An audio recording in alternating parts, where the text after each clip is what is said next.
This is an infringement into the rights of the OBCs of the country.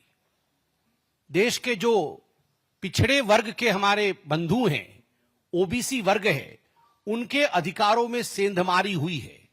तो कहीं ना कहीं देश में एसटी, एससी और ओबीसी वर्ग के तमाम लोगों को इसमें एकजुट होकर कर्नाटक सरकार के और राहुल गांधी के इस फैसले के खिलाफ एकजुटता दिखानी चाहिए।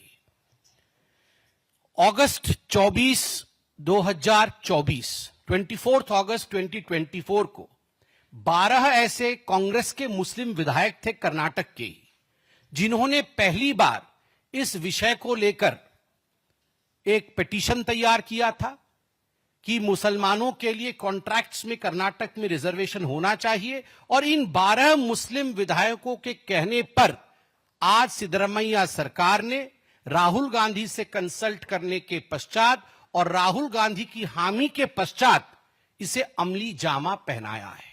On the advice and aid of Rahul Gandhi, Siddaramaiah ji, the chief minister of Karnataka, has eaten into the reservation which was due for the OBCs and has diverted it to the Muslims.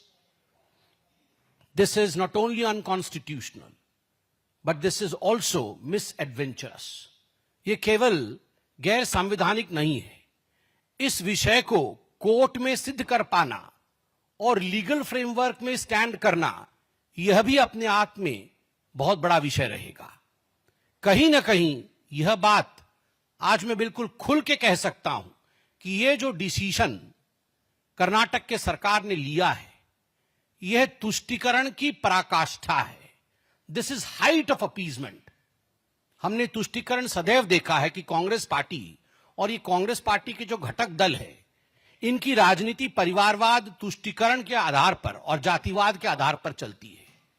मगर जो कर्नाटक में आज सिद्धरमैया सरकार ने किया है, वो तुष्टीकरण की पराकाष्ठा है। और इसलिए यह कहना अतिशयोक्ति नहीं होगा कि Rahul is unfit for a sound political decision. Rahul Gandhi कहीं ना कहीं पॉलिटिकली अनफिट हैं और इसी कारण से वो तुष्टीकरण के माध्यम से और अपीजमेंट के माध्यम से अपने राजनीतिक महत्वाकांक्षाओं को आगे बढ़ाने की कोशिश कर रहे हैं। Because Rahul Gandhi, the scion of Congress politics, the Congress party, is unfit politically and knows very well that he would not be able to deliver politically. That is the reason as to why he is using the crutches of appeasement to further his ambition in politics. मित्रों, आज 4% से शुरू हुआ है, कल 100% तक जा सकता है। ऐसे ही 1947 और उससे पहले नेहरू जी के महत्वाकांक्षा के कारण जो बात केवल एक चिंगारी के रूप में आरंभ हुई थी, वो देश के विभाजन में समाप्त हुआ।